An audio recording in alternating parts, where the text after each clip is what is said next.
Justin Gaethje is officially closing the door on an immediate rematch with Ilia Topuria. The newly crowned lightweight champ doubled down on his stance, making it perfectly clear that there is absolutely zero chance the former champion will be his next opponent. Justin stated that he didn't just get lucky in their fight, he literally beat him up. According to him, the devastating nature of his victory means El Matador is going to have to go back to the drawing board and secure a solid win against another contender before he can even think about fighting for a championship again.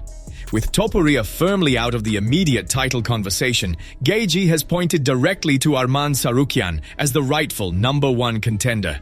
The champion stated that Arman simply deserves it way more than Topuria does at this point in time. While Justin seems heavily focused on defending against Tsarukyan, a massive wildcard has just thrown his name into the lightweight title picture. Featherweight king Alexander Volkanovski has officially stated that he is open to stepping up to 155 pounds to fight Justin Gaethje for the lightweight championship.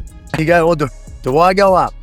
Do I go? I was like, hey, let's do it. Nah, look, man, again, people ask me, would you do it? Of course I'll do it. I'm going to call it when if I feel like I deserve it, and you've seen when I was defending my belt 5 times before I asked for the double champ, and then had the fight with Islam. Like, that's just how it is. Like, I lost the belt, defended against Lopez. Got the belt back, defended against Lopez. Does that put me in a position to go get another chance at the... So I'm not going to call for it. That's the type of champion I am. I think you need to earn it. But if the UFC was to offer it, of course. See 2 38-year-old fellas go at it in the lightweight division. 100%. Of course I would. So that's it, 100%. But again, I don't know. Arman should be next. But when you're not doing what the UFC want and you're not going to be in a company, man, you can be punished for it. And so we'll see what happens.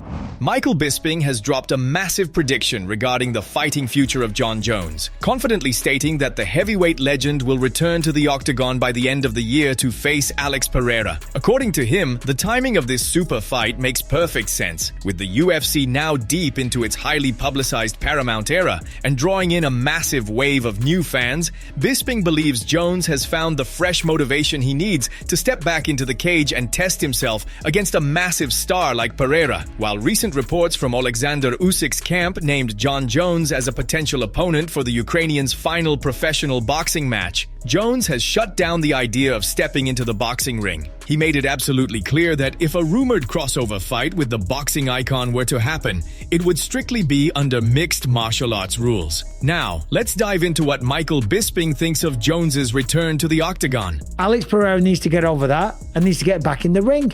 And who's it going to be against? Well, there is Josh Hokit, there's him out there, but Alex Pereira versus Jon Jones, that would still be absolutely gigantic. And that's the kind of fight that he said he wanted. Yes, he should have fought Tom Aspinall, and it's just crazy that he didn't do that. It does nothing for my legacy and all that kind of stuff. Tom pursued that fight for the longest time, but as I say, now he's going to fight Cyril Gane. He's in the exact same situation that Tom was when he was trying to get the fight with Jon Jones, right? It's crazy how history has repeated itself, but that fight's going to happen. My fight will be maybe Madison Square Garden in November, maybe the T-Mobile Arena at the end of the year. But Tom said he wants to come back. He's waiting for the fight to get offered, just like Jon Jones is waiting for a fight to get offered.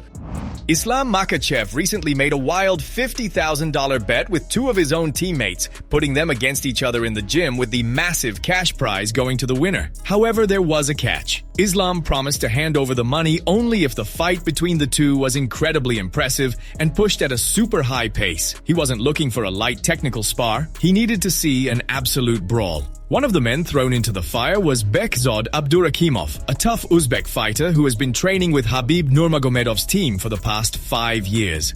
Abdurakhimov recently opened up about the experience, revealing that Makhachev made him fight his teammate just weeks before his own upcoming official bout.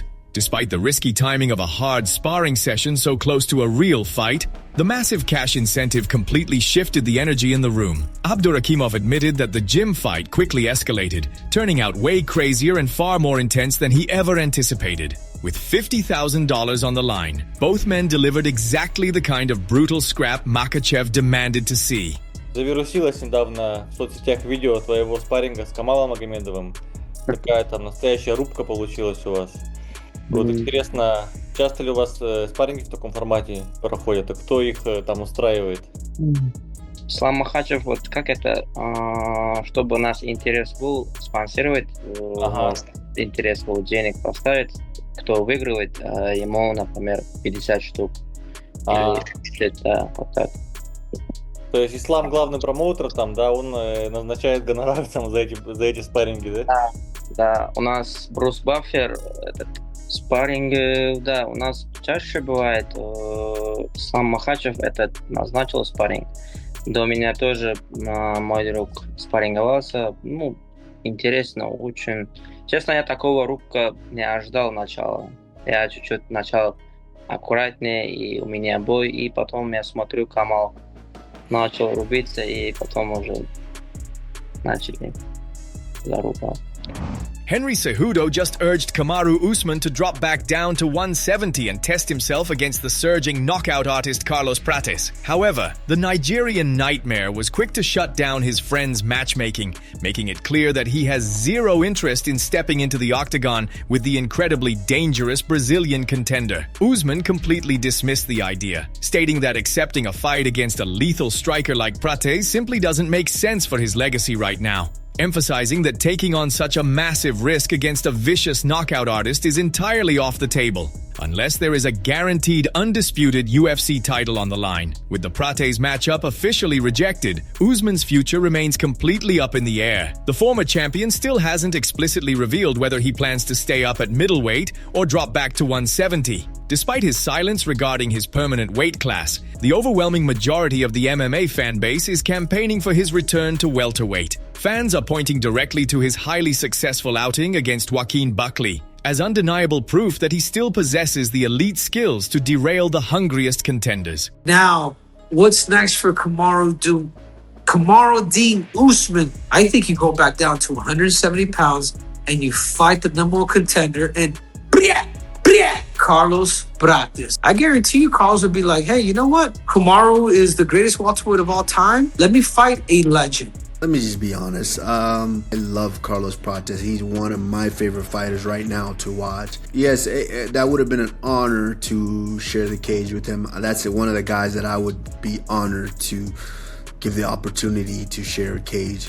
But I'm only interested in that if it's for a title, because I don't want to be the reason why he's not fighting for a title. And also, I guess that the little bitty shitty voice inside of us also goes, I'm not trying to get beat up by that guy if it's not for the title anyways. So thanks for watching. Don't forget to leave a like, subscribe, and turn on bell notifications to make sure you never miss daily MMA news.